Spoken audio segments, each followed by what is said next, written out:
ushlab olamiz. Mana tizza qismidan boshlab mana bukib olib ushlab oldik. O'z-o'ziga ko'tarib, mana aylantirib bel qismiga qarab olib boramiz. Yana aylantirib bel qismiga qarab olib boramiz. Qilayotganimizda oyoqlarni yaxshilab aylantirib qilamiz. Bu grijaga juda ham foydali LFK mashqlarimiz hisoblanadi. Ahamiyat bering. Bunaqa holat, masalan, raqam taraf deyapmiz, lekin linani ko'zi tegib turibdi.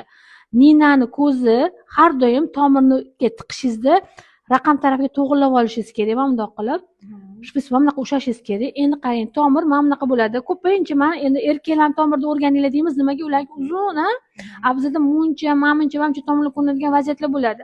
Biz agar mana shunaqa uzun keti yo'q bo'lgan tomirdan foydalanadigan bo'lsangiz, avval teriga yotqizib turib, keyin sekin yurib turib devor bilan bunday kirib ketishimiz kerak. Mana ko'rdingizmi? Bu endi ustida teri turibdi. Ustiga chiqadi.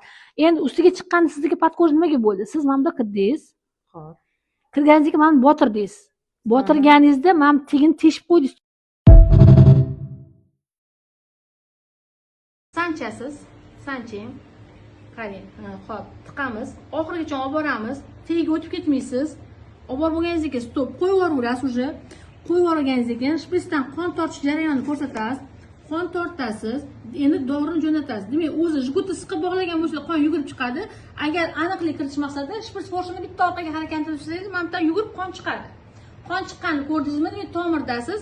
Bu mana nina polностью kirgan bo'lgani uchun bu yoqqa ketib qola olmaydi. Bemalol dorini jo'natsanglar bo'ladi. Sistemaga ham ulasanglar bo'ladi, shprislaga ham ulasanglar bo'ladi.